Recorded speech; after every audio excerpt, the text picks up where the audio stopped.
You're watching France 24, and it's time for our international press review. Chris Moore is with us this morning after scouring the day's papers. Well, today's major story, Chris, is the death of fashion designer Yves Saint Laurent. So what are the international papers saying about him? That's right, yes. News of the death of an icon filtering onto the world's front page this morning. Le Figaro, the French centre-right daily, as you'd expect, leading on that. Calling him the world's greatest couturier and reflecting on a life led in rebellion, tradition, rigour and creativity. Now, of course, Yves Saint Laurent made his name here in Paris, as you would expect. The local paper, Le Parisien, also leading on that. They've got some really nice quotes looking back over his life, actually, one of which I have here. The most beautiful thing for a woman is to be in the arms of her lover. For those who don't have that, there's me. Well, I think many of us would agree. Isn't that sweet?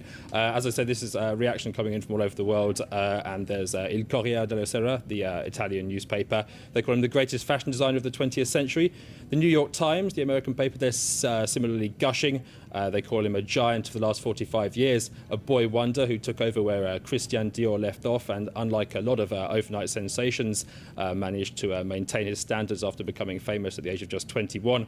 They say he's responsible for the way modern women dress, and in 1968 he was considered a rebel for suggesting that women wear trousers every day. He later evolved into a more temperate and conservative figure who believed in evolution and not revolution.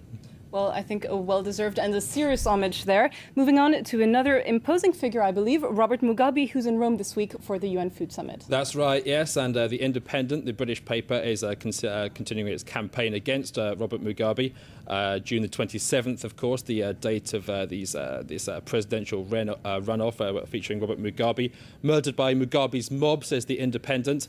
They have news of what they call an intensifying campaign against opposition activists in the north and northeast of the country, where Mugabe's ZANU-PF did badly in the March poll.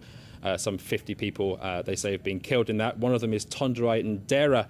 And there's quite a moving tribute to him there. They say a crushed skull, a bullet wound through the chest and blood-stained shorts, a depressing metaphor for Zimbabwe, where life expectancy is now the lowest in the world.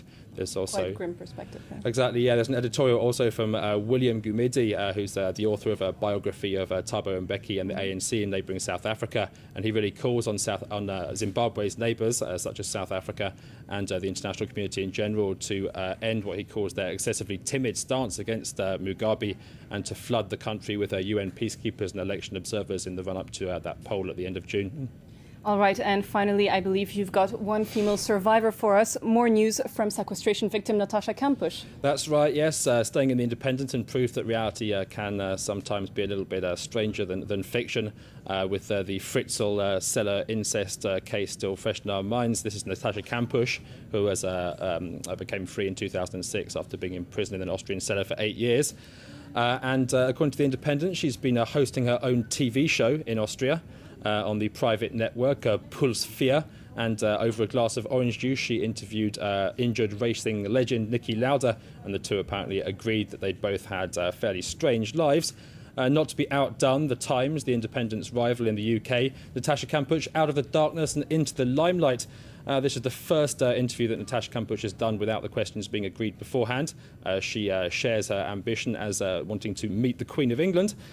She compares Wolfgang Pricklapil, her captor, to Joseph Fritzl, saying the two were dominated by their mothers, and it was from that came their desire to control. And an interesting comment from her on the power of the media and the power of TV as well. You remember famous images in 2006 of her shrouded in blankets as she finally walked free into a police station, and like the Fritzl children, she'd been watching TV in the basement and realised the power of the image. Thank you very much, Chris Moore, for this overview of today's press. Stay tuned. More news is coming up on France 24.